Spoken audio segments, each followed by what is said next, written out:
was filled with a restless energy, the kind that always came before two worlds clashed, not in violence, but in words.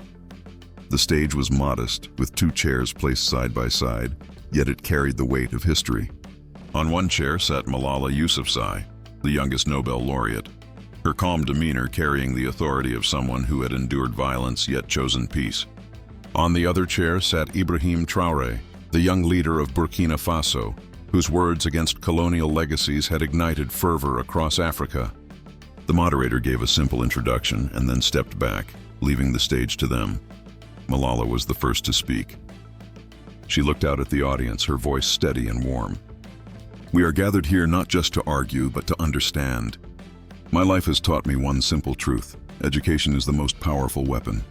A gun tried to silence me, but it was the pen that gave me strength.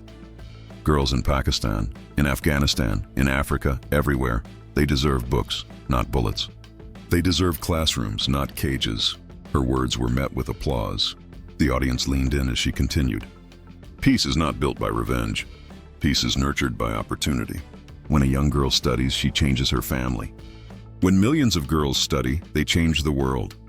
No struggle, no revolution, no transformation can be complete if women are left behind. We need to replace fear with hope. That is why I speak not only for myself, but for the silenced voices of millions." When she finished, she folded her hands in her lap. Ibrahim Traoré leaned forward, his eyes burning with intensity. He didn't clap. He nodded respectfully before beginning his reply.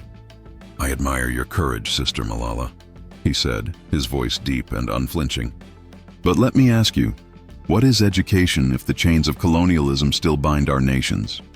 What is the worth of a classroom if our resources are stolen, if our sovereignty is mocked, if our people remain in poverty? Yes, education is vital, but education under oppression becomes indoctrination. Our children learn the history of their oppressors while forgetting their own. They study books written to make them ashamed of their identity. What use is that?" A murmur spread across the room. Some nodded in agreement, others waited to hear Malala's counter. Ibrahim continued, his hands clenched like he was carrying the weight of his people. "I do not reject peace, but peace without justice is surrender.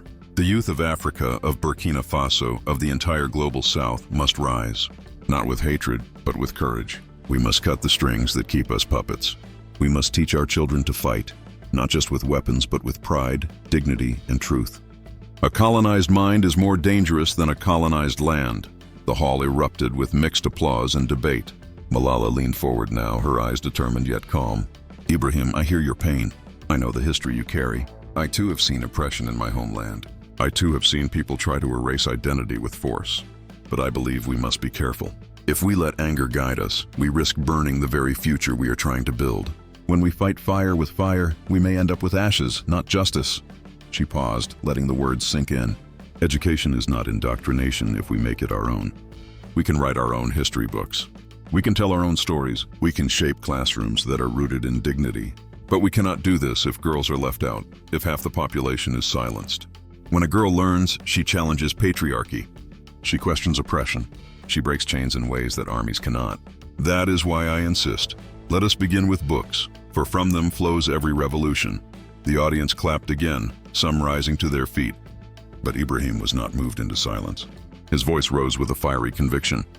"You speak of books, Malala, but in my land, children do not even have food. How can a hungry stomach read? How can a child whose village has been bombed dream of education? Our people are not given the luxury of peace. They are thrown into survival. For them, dignity comes before diplomas, freedom before formulas. A nation must be free before its citizens can flourish. Otherwise, every classroom will be a prison built with the language of our masters." Malala looked down briefly, then raised her head again. Her voice was softer this time, but sharp with conviction. "Yes, hunger and war make education difficult, but they do not make it impossible. I have seen girls in refugee camps holding broken pencils, writing on scraps of paper, refusing to give up their dreams. That spirit cannot be taken away, not by colonizers, not by dictators, not by poverty. It is our duty to nurture that spirit. If we wait for perfect conditions, we may never begin. But if we begin with what we have, step by step, we change the conditions themselves." The tension in the hall was electric. Two visions clashed before the audience. One of education as the seed of change, another of sovereignty as the soil without which no seed could grow. The debate was not hostile, but passionate, each voice a reflection of different wounds, different hopes. Ibrahim leaned back now, folding his arms across his chest. I respect your resilience, Malala, but I cannot accept a future where my people are taught to obey before they are taught to think. First, we must break the chains that bind us. Then perhaps the books will have meaning. Malala met his gaze, her eyes unwavering. And I cannot accept a future where our children grow up knowing only resistance and never peace. Freedom without education is fragile. It may be won, but it cannot be sustained. If you want your revolution to last, teach your children to build, not only to fight. The audience sat in silence now, absorbing the weight of both sides. The moderator finally stepped forward to signal a pause. Yet even as the microphones went silent, the debate in the hearts of the people continued. The pause was brief. The moderator stepped back once again, and the spotlight returned to the two figures on stage. The air was heavy, not with hostility, but with the gravity of ideas colliding. Malala adjusted her scarf, her calmness contrasting Ibrahim's fiery aura. She began softly, but her voice carried across the hall. Ibrahim, I do not dismiss the pain of your people. Colonization, exploitation, and injustice are deep wounds. But what I fear is that in our anger against oppression, we may lose sight of the humanity we wish to protect. A revolution built only on rage can destroy, but it rarely heals. My struggle has taught me this. Peace is not the absence of conflict, it is the presence of justice. But justice is only real when it extends to everyone, including the most vulnerable. Children, women, the marginalized. She leaned forward, her hands folded. When the Taliban tried to silence me, they thought fear would win. Instead, the world listened. And what I learned is that ideas are stronger than weapons. Ibrahim, you are right. Food and freedom matter.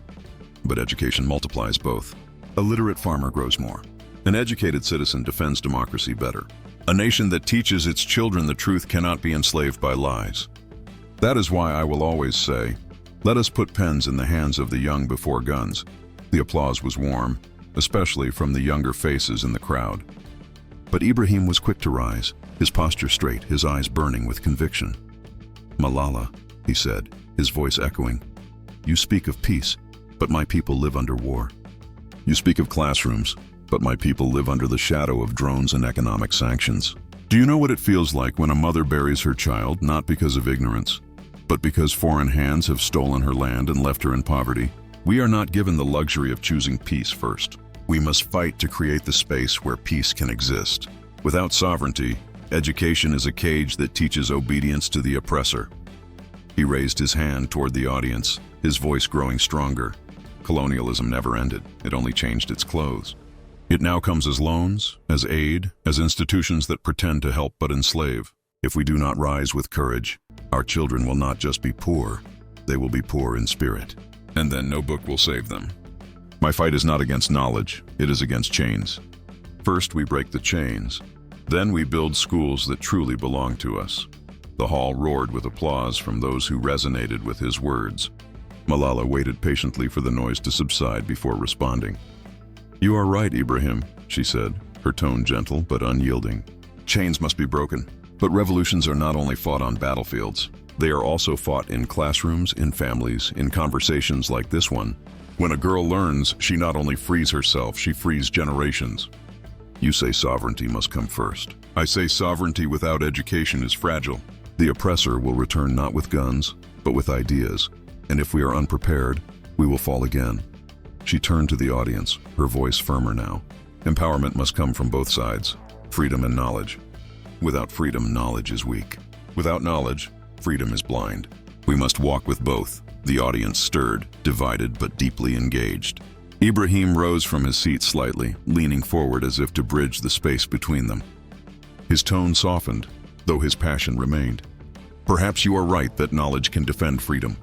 But I have seen too many children taught lies in the name of knowledge. They are told to love nations that enslave them, to respect leaders who betray them. That is why I do not trust education until it belongs to us. I do not reject your vision, Malala. I only say that first, the soil must be ours before we plant the seeds. Malala's eyes met his, and for the first time in the debate, she allowed a small smile. And I say that even when the soil is stolen, a seed can still grow. The cracks in the oppressor's wall are often made by small, stubborn plants refusing to die.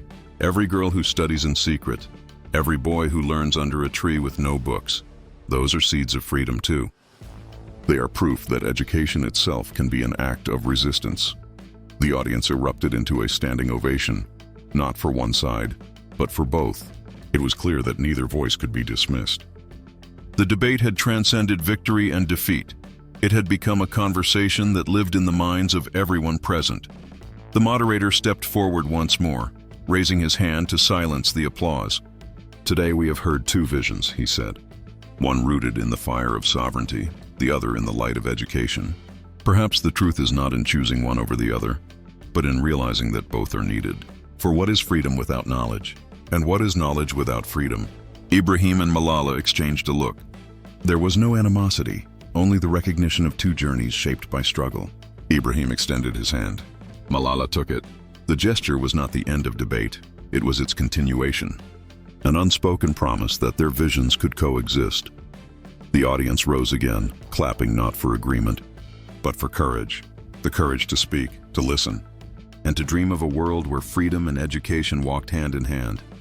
And though the microphones went silent, the echoes of their words carried beyond the hall, into the streets, into classrooms, into the hearts of those who knew that change never belonged to one voice alone.